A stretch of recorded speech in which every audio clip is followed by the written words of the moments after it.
el misterio de la oración. El misterio de la oración.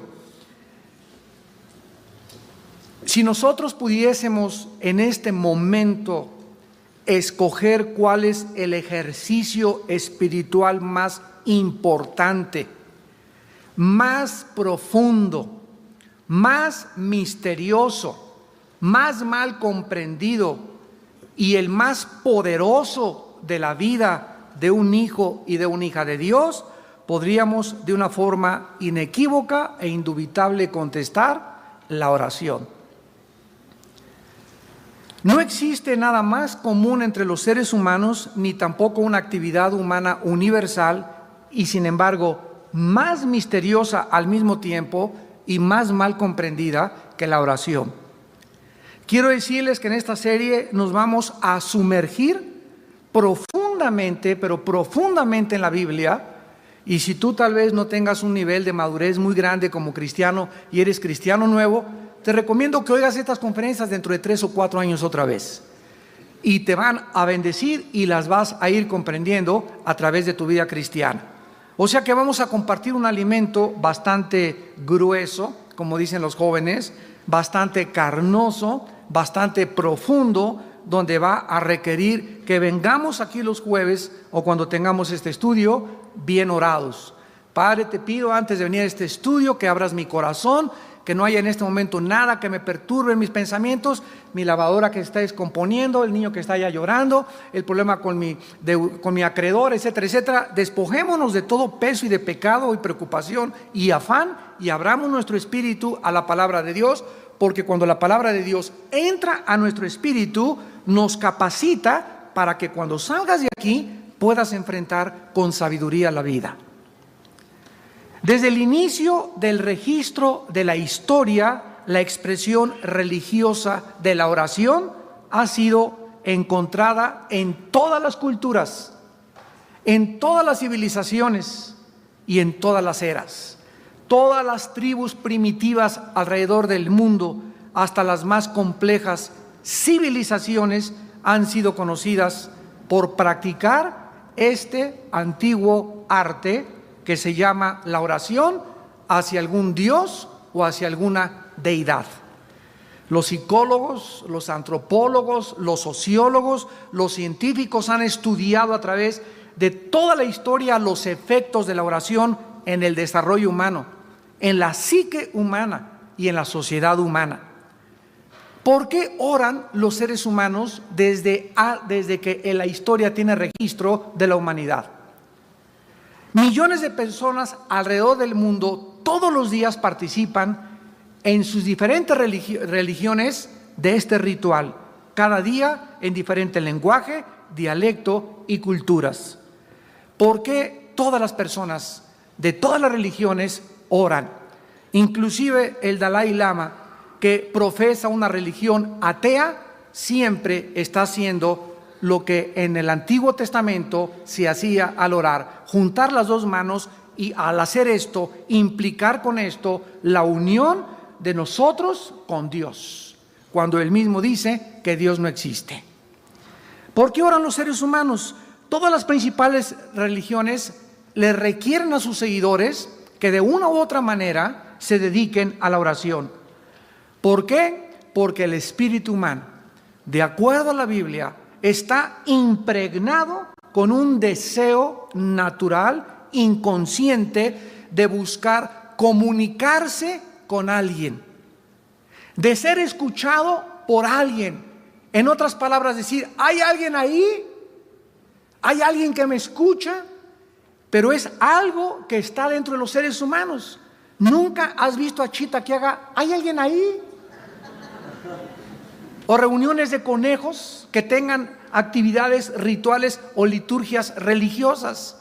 Solamente el ser humano es el único, lo vamos a ver a continuación, que ha recibido en su espíritu, aunque estamos separados de Dios desde el nacimiento por el pecado, el ser humano está dentro de él, impregnado de la eternidad. Dice en Eclesiastés 4 el rey Salomón: pusiste en el alma la eternidad. Esta es la razón de la incorregible manifestación religiosa del ser humano desde el principio de la creación. Repito, todas las culturas, todas las tribus, todas las sociedades, todas las civilizaciones se han caracterizado por ser altamente religiosas.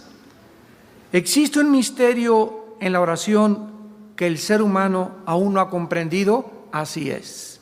Todas estas culturas, los maometanos, los musulmanes, los judíos, los hindúes, de alguna forma se inclinan ante deidades y no saben si esa deidad a la que están adorando realmente existe, pero los llevan a postrarse, a ofrecerle flores, a ofrecerle fruta, a ofrecerle regalos, a ofrecerle sacrificios de sangre, pero el ser humano, insisto y pongo énfasis, lleva dentro de su alma la eternidad. ¿Funciona realmente la oración?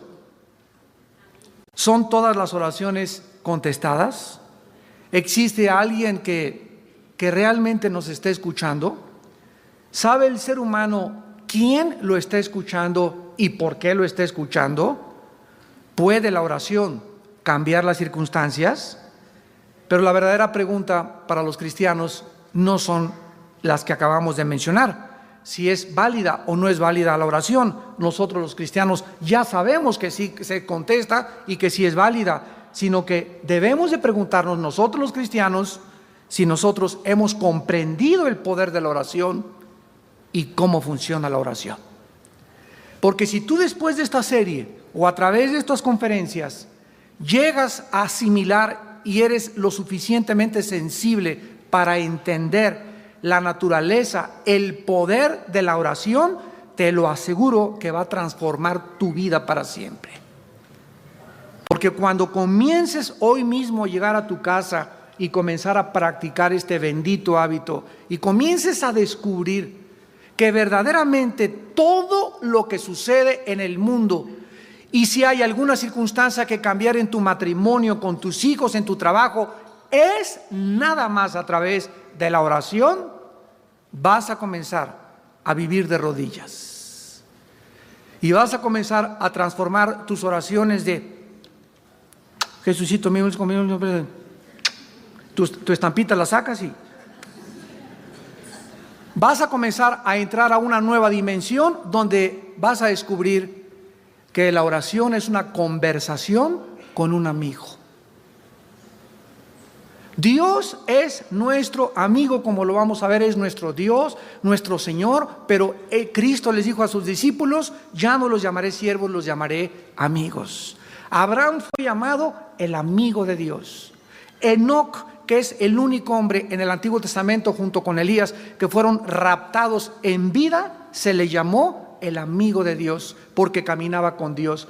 ¿Cómo puedo yo comunicarme con una deidad? Estoy en un mundo físico, terrenal, visible, y con algo que es invisible, con algo que no puedo ver y con algo que trasciende mi capacidad de entender. Y Dios nos muestra que Él establece la oración como la comunicación, el instrumento para que en un mundo físico, espíritus que somos nosotros dentro de cuerpos humanos, podamos trascender lo invisible y lo espiritual y poder comunicar, entablar una comunicación entre el cielo y la tierra y hacer que las cosas del cielo bajen a la tierra y sea cambiada tu vida, la vida de tu familia, inclusive la vida de una misma nación a través de nuestras oraciones. En Génesis 1, versículo 26, tenemos que iniciar desde el principio de la creación para en esta noche desarrollar realmente el propósito de Dios detrás de la oración. Vamos con mucha calma y desde la A hasta la Z. La palabra propósito significa la razón original por la cual algo fue creada o diseñada. Otra vez, la palabra propósito significa la razón original por lo cual algo o alguien fue creado o diseñado. Aquí tengo un micrófono yo en este momento Y este micrófono tiene un propósito de ser. El fabricante, el diseñador de este micrófono, le puso diferentes componentes para que en este momento mi voz fuera amplificada. En este momento podemos decir que el propósito y la razón por la cual fue diseñado y fabricado lo está cumpliendo, porque fue fabricado para amplificar mi voz. Nosotros los seres humanos tenemos una razón original de ser, o sea, un propósito. Y el ser humano a nuestro alrededor no sabe por qué el fabricante nos hizo como nos hizo, ni para qué nos hizo. Por ejemplo, vemos a nuestro alrededor el uso indiscriminado del sexo. Los jóvenes no saben para qué es el sexo. Los adultos no saben para qué es el sexo. Y creen que es algo que se puede usar antes del matrimonio, hombre con hombre, mujer con mujer, 3 contra 2, 4 contra 3, etcétera, etcétera. Y de esta forma perdemos la validez del Creador hacia algo que es lo más bello que hizo para una relación matrimonial. Entonces, cuando una persona descubre para qué fue creado el sexo, y venimos a la Biblia y vemos el propósito, o sea, ¿qué es el propósito? La razón original por la cual algo fue creado y diseñado. Cuando yo entiendo la razón original por lo que algo fue creado, este micrófono no lo voy a usar para mover la sopa, porque no fue diseñado para mover la sopa, ni para comer, fue diseñado para amplificar mi voz. Entonces tenemos que descubrir el propósito detrás de todo lo que Dios creó para poder apreciarlo, comprenderlo y explotar su potencial. En Génesis 1:26 nosotros encontramos la prioridad del plan principal, que es la redención desde el principio de la Biblia hasta el final de la Biblia, para la creación del ser humano. Entonces dijo Dios: hagamos al hombre a nuestra imagen. Observen por primera vez en la Biblia la primera oración. Hagamos. Dios está hablando con Él mismo. ¿Ya lo observaste? Al decir hagamos, no se está dirigiendo a los ángeles, ni a los querubines ni a los serafines. Dios se está hablando a sí mismo. Vemos aquí la primera pluralidad de la deidad de Elohim, donde está el Padre y está el Espíritu Santo, y entre ellos hay una conversación, que es la oración. Es una conversación, es una comunicación, tanto entre los seres espirituales como entre los seres físicos, con su creador y con su fabricante. Entonces, en la primera comunicación que encontramos en la Biblia de la Trinidad, vemos nosotros que entre ellos había una concordancia, una armonía para la creación que ellos iban a hacer. Hagamos al hombre a nuestra imagen, conforme a nuestra semejanza. La Biblia dice en Juan 4:24 que Dios es espíritu. Y para que alguien aquí abajo, en este planeta, pueda comunicarse con Él, necesita la comunicación ser a través de un alambre especial, de un instrumento, de un medio para poder hacer contacto con Dios. Como Él es espíritu, solo mi espíritu lo puede tocar. Vamos a ver en la próxima clase cómo Adán y Eva caminaban y hacían contacto con la deidad, con Elohim, a través del espíritu. Algo pasó, lo vamos a ver después, que el espíritu humano se separó de Dios y quedamos aislados del mundo invisible y del mundo espiritual. Se rompió la comunicación con Dios hasta que Dios comenzó a tratar mediante Abraham, formar un pueblo para volver otra vez y restablecer la comunicación con el pueblo que Dios siempre ha anhelado tener para Él. Dice Génesis 1:26 que Dios nos hace a su imagen y semejanza. ¿Qué significa esto? ¿Significa que Dios tiene cuerpo? No. Nosotros somos espíritus dentro de cuerpos humanos. Dios es un espíritu y no tiene cuerpo humano. Por eso Dios no puede bajar en su esencia aquí a la tierra, y para que Dios bajara aquí a la tierra, hubo la necesidad de que Él se metiera en un cuerpo humano para funcionar bajo las leyes del planeta Tierra. Dios ha creado leyes y Él mismo se somete a las leyes, porque la misma palabra de Dios, escúchame con mucho cuidado, está arriba de Dios mismo, como lo vamos a ver a continuación. Todo lo que Dios ha hecho, Dios lo respeta. Dios ha hecho leyes morales, leyes físicas, y Dios respeta sus leyes, y Dios puede en cualquier momento, ¿verdad?, establecer los principios que necesitamos para someternos a su deidad, bajo la restricción de que nosotros tengamos de la obediencia a sus leyes. La imagen y la semejanza de Dios significa atributos morales y espirituales. Vuelvo a repetir, atributos morales y espirituales. ¿Qué significa esto? Que Dios nos ha creado con la capacidad de comunicarnos con Él, porque Él es espíritu. Ningún animal tiene esta capacidad. Una vez le pregunté a un maestro de una universidad, ¿usted sabe, o alguien le podría, pregúntale al Dalai Lama a ver si sabe, cuál es la diferencia entre los hombres y los animales? Unos me dijeron la cola, la crin como los caballos. Pues que el ser humano es el único que camina en dos piernas. Y les digo, ningún libro, ninguna religión te contesta esta pregunta más que la Biblia.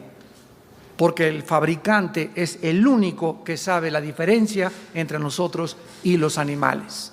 El mundo acepta que venimos de los animales, que a través de una selección natural el hombre ha evolucionado de un animal inferior a un animal superior, pero que la gallina y tú no tienen ninguna diferencia. O sea, si el hombre tiene una dignidad y tiene derechos humanos, ¿por qué no tienen derechos también animales los animales? La imagen que Dios dejó dentro del hombre es precisamente la eternidad. Somos seres creados para vivir eternamente, ya sea en el cielo o en el infierno. En el infierno no hay vida eterna, hay existencia eterna, que es diferente. La vida eterna se diferencia de la existencia en el infierno, en que la vida eterna es la vida Zoe, la vida de Dios. Y la existencia eterna en el infierno es la separación eterna de la deidad, del fabricante y del creador. Pero ya sea que te vayas al infierno o que te vayas al cielo, el espíritu es indestructible. Es creado para siempre.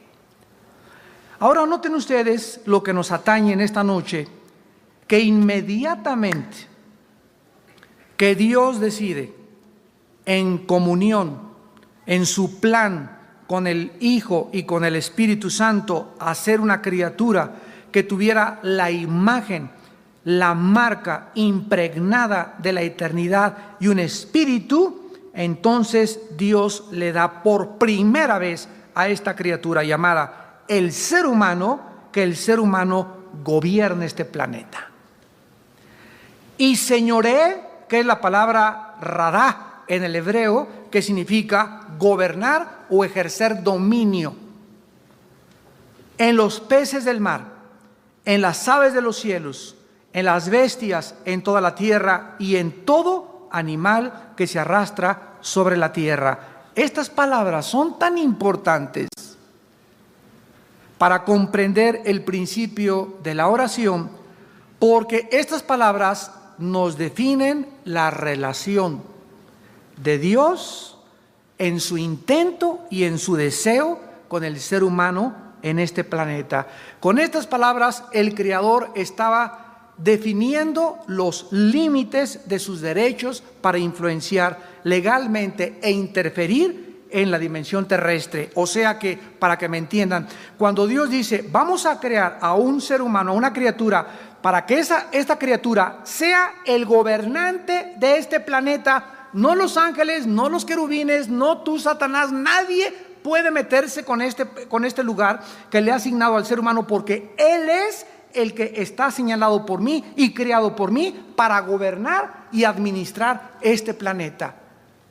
Y cuando Dios le da a un ser humano que vive en un terreno físico dimensional, visible, y Dios vive en un mundo invisible, está diciendo: los ángeles no se metan aquí, los demonios no tienen participación aquí. Aquí el mandamás es el ser humano, la primer pareja, Adán y Eva. Este fue el principal propósito de Dios al crearnos, que fuéramos líderes y ejerciéramos dominio. Y esta es la razón por la cual todos los seres humanos nos choca que nos manden. ¿Por qué? Porque no fuimos creados para ser siervos ni esclavos de nadie. Fuimos creados para gobernar, todos los seres humanos. Y vamos a ver después que fue el pecado y la entrada al pecado lo que nos hizo ser siervos los unos de los otros. Y el ser humano ha usado indiscriminadamente este dominio, al grado que el ser humano, lo vemos terminando el libro de Apocalipsis en el capítulo 18, donde se dirige al comercio de las almas humanas, los prostíbulos, los centros de drogadicción, donde se perdió los derechos humanos. El ser humano explota al ser humano. A los empleados no les pagan tiempo extra, no los indemnizan. Tratamos por todos los medios de abusar del derecho original que Dios estableció en mi alma para abusar de los demás. Los maridos abusan de su esposa, y su esposa ya no es un ser humano, es un objeto. Y sabes que llego en la noche y te pones lista porque te voy a saltar desde el ropero con el salto del tigre. Y tú estás usada para satisfacerme y para darme gusto, y después te vas a seguir planchando y me sigues haciendo mi cena, y comenzamos a ver que el hombre ha perdido totalmente su identidad, le ha robado la dignidad a la mujer, la ha convertido en una esclava, cuando la mujer es coheredera de la vida junto con nosotros. Esta es la razón por la cual Dios está levantando en estos tiempos últimos a la mujer en un nivel que jamás la mujer se imaginó que Dios te va a levantar. Y le está devolviendo su identidad y le está devolviendo su dignidad. ¿Por qué? Porque el hombre, el macho, el varón, ha abusado de este derecho original de gobernar. El pecado nos ha convertido no en gobernantes, sino en dictadores. Ahora, muy bien, veamos nosotros por qué es importante entonces estas palabras de Génesis 1:26. Número 1. El propósito de Dios es más importante que nuestros planes personales.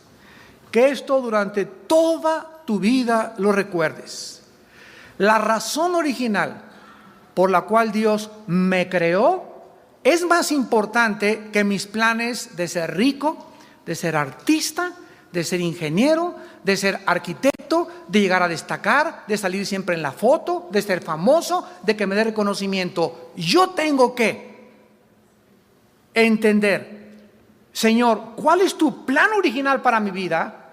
Para yo meterme a tu plan, y una vez que acepte tu plan para mi vida, descubro mi autorrealización. Descubro para qué nací, y entonces voy a ser feliz. Porque es imposible ser feliz en la vida. Vivirás una vida frustrada totalmente hasta que descubras cuál es la razón y cuál es el propósito por lo cual vives. Si tú no fuiste creado para ser músico, para ser ingeniero, para ser arquitecto, y eres ingeniero y eres arquitecto, es porque estás en una vocación equivocada, porque la escogiste cuando no estabas en la voluntad de Dios, y por eso vives frustrado. Y el ser humano no fue creado para vivir frustrado. Jesús dijo: mi paz les dejo, mi paz les doy. Por nada estén afanados. Sean libres de neurosis, sean libres de preocupaciones crónicas. Nunca lleguen a la desesperación de la vida. Mi plan para ustedes es diferente. Mi propósito original no es que vivas afanado: ¿y qué comeré? ¿Y dónde me vestiré? Ese no es mi propósito para tu vida. ¿Por qué estás viviendo de esa manera? Porque no lo has entendido. ¿Qué tengo que entender, Señor? Mateo 6:33. Búscame primero mi reino y mi justicia, y te daré todo por añadidura.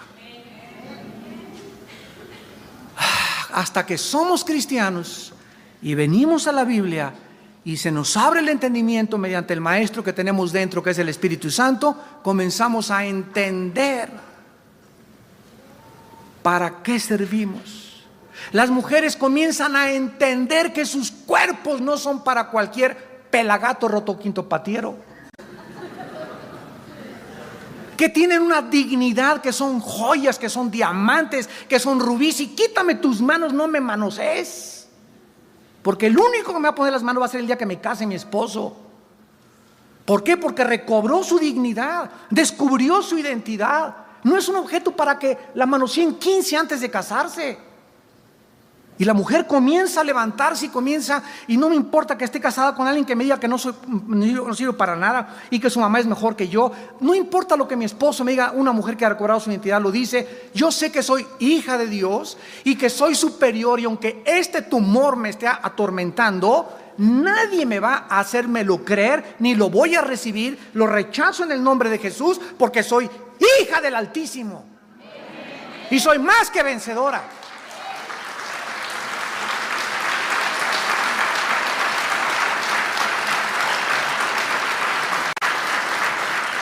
Cuando recuperamos nuestra identidad, nadie nos puede dañar. Nadie te puede psicológicamente menospreciar ni creerle que tú eres inferior y que te lastimaron. No importa que te haya dejado tu mujer o que te haya dejado tu esposo. Esto es una tragedia, es una crisis que un ser humano vive cuando alguien es abandonado por mis padres. Pero al recuperar nuestra identidad en Cristo, Dios es Jehová, es Padre de viudas y de huérfanos. Dios me sustenta, diría Jehová, castillo mío, mi Señor, no me volveré a soltar y no tendré, ni me estaré lame mis heridas, y se me impondrá un espíritu de autolástima. Me levantaré ante todo porque sé en quién he creído. Y sé que Él es poderoso y me está escuchando, y la forma de hacer contacto con Él es a través de la oración, porque el cristiano es una persona que ha recobrado el espíritu separado de Dios. Dios ha vuelto a entrar, a ser morada dentro de tu cuerpo y de mi cuerpo. Entonces el principal propósito de Dios es más importante que nuestros planes. En segundo lugar, Dios ha establecido su palabra sobre Él mismo. Lo que Dios dice en la Biblia es ley. No solamente la ley de la Biblia es para los hombres, sino que es la ley de Dios. Dios hace leyes, y esas leyes que Dios establece, Dios se somete a esas leyes, y Él dice: lo que ha salido de mi boca nunca cambiará. Ninguna de mis palabras caerá a tierra. Mi palabra será prosperada para aquello para lo que le envié. Y cuando vengo a la Biblia y me encuentro promesas donde Dios me habla y me da algo de lo cual yo dudo, en ese momento recuerdo que Dios está ligado, Dios está integrado a lo que Él ha dicho. De ahí viene la palabra hebrea que se tradujo integridad. ¿Qué cosa es una persona íntegra? Una persona íntegra es una persona que lo que dice, lo hace. Las acciones que yo hago están integradas con lo que yo predico o lo que yo hago. Si yo digo soy cristiano y en mi vida hago acciones que denigran y blasfeman el nombre de Cristo, me comienzo a desintegrar. Y sucede una maldición mental que los psicólogos y psiquiatras actualmente califican y le llaman esquizofrenia. Esquizos, frenos, mente dividida en dos. Hace 2000 años Santiago le ganó a Freud, cuando en el capítulo 1 el apóstol Santiago escribió: el hombre de doble alma es inconstante en todos sus caminos. Y esa palabra ánimo es alma en el original griego. Una persona que tiene una mente dividida, que en su casa, ¿verdad?, es un dictador, en la iglesia es San Martín de Porres, en el trabajo es José Stalin, y tiene 3 o 4 máscaras, es una persona desintegrada en su personalidad. Y esa persona no puede tener equilibrio en ningún área de su vida. Puede alcanzar y me dieron el premio Nobel de Medicina y destacar en la ciencia, llegar a ser presidente de la Goodrich Euskadi, llegar a ser gobernador de un estado, y sin embargo vivir un matrimonio, vivir una vida individual, personal, que nadie conoce, que es el esqueleto en su ropero, y ser la persona más inmoral de esta tierra. Es una persona que Jesús dijo, ¿de qué le sirvió haber ganado el mundo si perderá su alma al final de su vida? Y en tercer lugar, el tercer principio que sacamos de Génesis 1:26 es que la santidad de Dios es el fundamento de su integridad y de su fidelidad. Como Dios es un Dios santo, Él no puede, bajo ninguna circunstancia, jamás mentirnos. Dios jamás podrá cambiar su carácter ni su forma de ser, porque Él es inmutable, es el mismo ayer, hoy y por siempre. Como Dios es santo, Dios tiene que, por su santidad, castigar el pecado. Su santidad le obliga a castigar el pecado, porque si Dios pasara desapercibido el pecado, o lo hiciera a un lado, o lo simulara, o se hiciera tonto ante el pecado, se desintegraría en su carácter moral.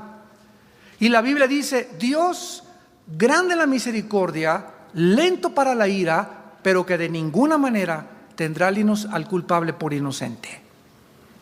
Esta es una de las descripciones más bellas que existen de la personalidad y del carácter de Dios. De ninguna manera pasará por arriba del pecado. El pecado tendrá que ser castigado. Ahora, veamos a continuación algunos pasajes para poder impregnar en nuestro espíritu en esta noche el principal principio de Dios, que su propósito es más importante que todos mis planes. Por ejemplo, todo lo que es motivado, todo lo que Dios hace absolutamente sin ninguna excepción, tiene como motivación su principal plan. Sus planes que Él ha determinado se van a cumplir. Cuando dice en Filipenses 1:6, porque lo que comenzó Dios en mi vida lo va a perfeccionar hasta el día de Cristo, me llena de una satisfacción y de una seguridad tremenda, porque Dios me dice, ¿sabes qué, Armando? No te voy a dejar hasta que no cumpla mi propósito en ti. ¿Y cuál es tu propósito para mi vida, Padre? Lo vamos a ir descubriendo, principalmente formar el carácter de mi Hijo Jesucristo en tu vida. Quiero que seas un pequeño Jesús. ¿Qué es lo que significa la palabra cristiano? Cristo es ungido, anos pequeño. Cristiano es pequeño ungido, pequeño Cristo. Y ejemplo nos dejó para que sigamos sus pisadas. Entonces, el propósito de Dios para mi vida no es tanto que yo sea un grande predicador, que gane muchas almas, que construya 300 iglesias y que tenga la denominación más grande de Latinoamérica, o que haga 50 asilos para ancianos o 100 orfanatorios. Dios, su propósito original para mi vida es más importante lo que yo soy que lo que hago. A Dios le importa más mi carácter que mis acciones. Cuando lleguemos al cielo, llega y dile a San Pedro, a ver, te dice, Pedro, a ver, Peter, déjame entrar al cielo, ¿no? ¿Por qué te voy a entrar al cielo? No, hombre, es que mira, me fui a la villa 20 veces de rodillas. Era cuatísimo del Dalai Lama. Construí 50 orfanatorios, hice 100 asilos. Es más, el castillo de Chapultepec me lo regalaron y lo ofrendé a un orfanatorio de niños. Ninguna cosa que nosotros hayamos hecho nos abrirá la puerta del cielo. Cuando lleguemos al cielo, lo que Dios me va a preguntar, más que cualquier cosa que yo haya hecho, es ¿cuánto te pareces a Jesús?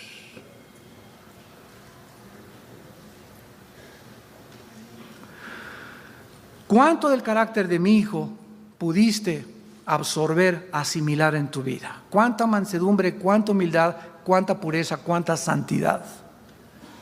Porque cuando lleguemos al porvenir, a la otra vida, allá se nos van a asignar otros oficios, otras posiciones de autoridad, y lo que Dios me dé a ti y a mí en la otra vida, en lo porvenir, cuando salgamos de nuestro cuerpo, la posición que Dios me dé en la otra vida estará en relación con cuánto del carácter de Jesús pude tener en mi vida en esta vida. no con cuántas cosas haya hecho, sino cuánto de Jesús hay en mi vida al llegar al cielo. Esto es importante. Vean ustedes, por ejemplo, Isaías 46. Isaías 46, versículos del 10 al 11. Y vamos a ver en estas escrituras que todo lo que Dios hace, repito, es motivado por su propósito original, el cual nunca ha cambiado ni cambiará. Isaías 46, versículo 10 al 11, dice que anuncio lo porvenir desde el principio y desde la antigüedad, lo que aún no era hecho. Que digo, escucha, mi consejo. Esta palabra consejo, etzá en el hebreo, significa propósito. Mi propósito o mi consejo, o en otras palabras, lo que yo he determinado desde el principio, haré todo lo que quiero. Que llamo desde el oriente al ave y de tierra lejana al varón de mi consejo, yo hablé y lo haré venir. Lo he pensado y también lo haré. ¿Qué es y cuál fue el consejo de Dios para el ser humano desde el principio de la creación? Que nosotros pudiésemos en esta tarde comprender la razón y el propósito por el cual nos creó. ¿Para qué nos creó? Nos creó para gobernar. Nos creó para liderear. Nos creó para dirigir. ¿Por qué? Porque nos estamos entrenando en este mundo para gobernar el mundo venidero. Jesús dice que nosotros somos coherederos de Él en la otra vida. ¿Qué significa? Si ustedes ven Daniel 7:27, dice, y que el reino y el dominio debajo de los reinos se ha entregado al pueblo de los santos, cuyo dominio no tiene fin. Estamos siendo entrenados en esta vida para gobernar el universo, junto con Jesucristo, el Hijo de Dios.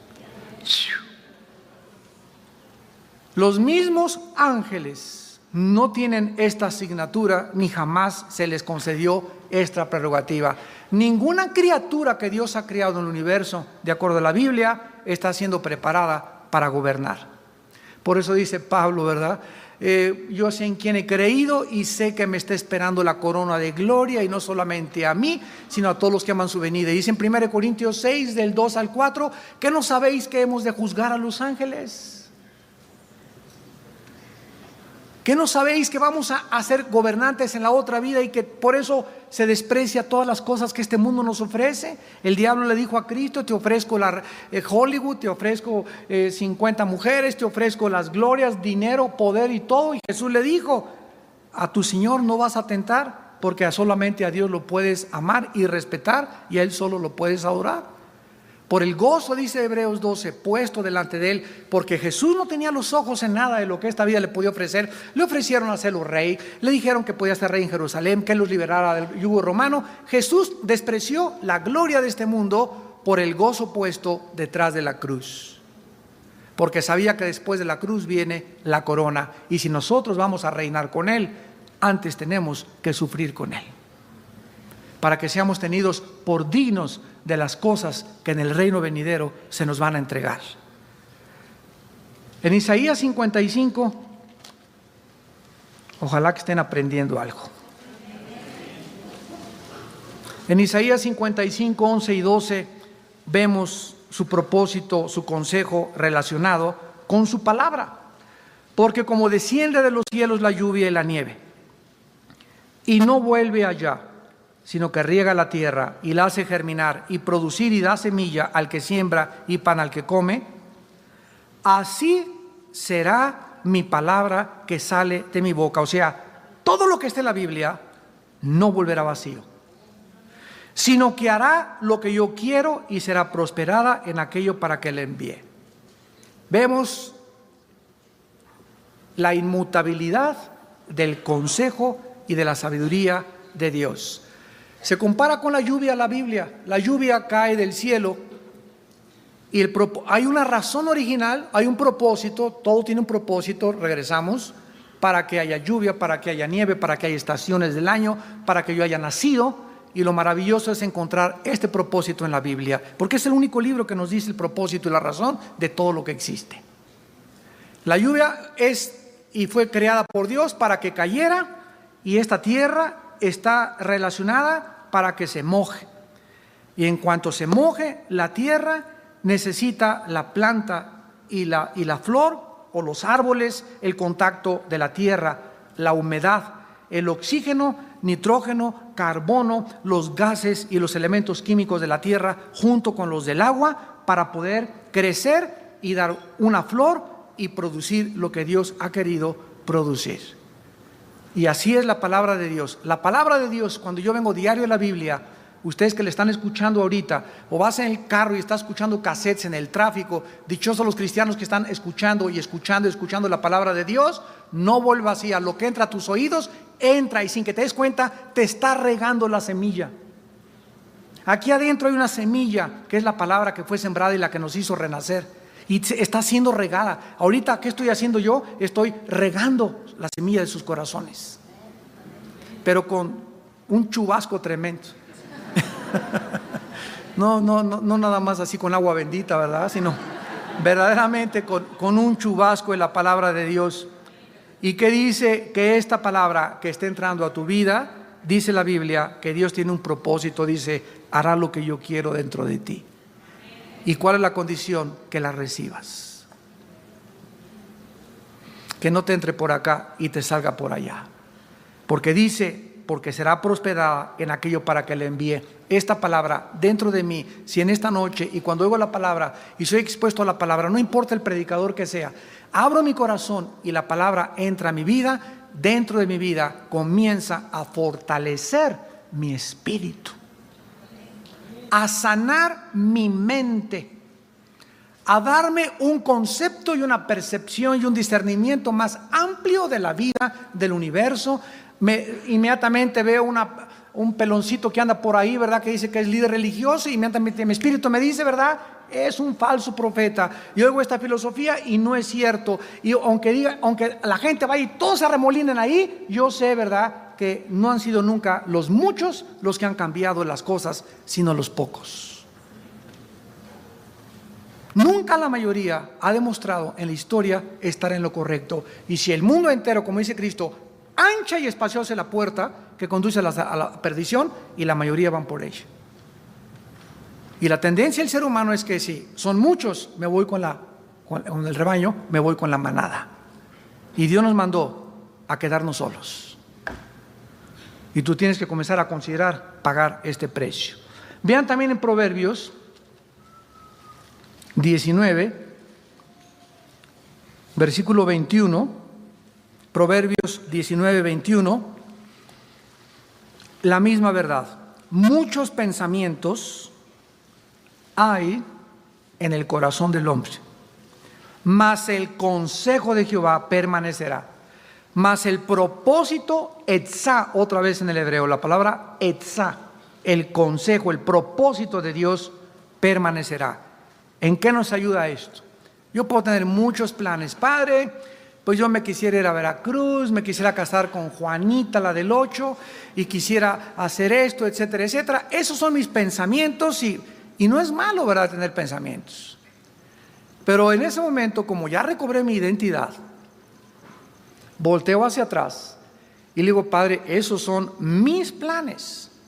Sin embargo, no voy a hacer esto. Mira, Señor, quiero hacer esto y esto y esto, fírmale. Porque hay muchos cristianos que así le hacen. Estos son mis planes, etcétera, etcétera, Señor, fírmale, ¿verdad? ¿Estás de acuerdo? Amén, gloria a Dios. Y tomo acción. Ahí es cuando nos salimos y nos apartamos de Dios. Padre, aquí este plan, me están ofreciendo este trabajo, bla, bla, bla. Ahora, Señor, tú tienes un propósito original para mi vida que has prometido que lo vas a cumplir. Padre, estos planes que yo tengo, ¿los apruebas? O vengo y te digo, como debe ser un cristiano, incondicionalmente, no se haga mi voluntad, mas tu voluntad. Si tú tienes algo que no te gusta de esta chava con la que ando, o de este muchacho con el que ando, o de este proyecto para irme a Estados Unidos, si hay algo en tus planes que no está de acuerdo a mis planes y me rindo incondicionalmente, y no me voy a enojar. Si tú me los cambias, Dios dirige tu vida.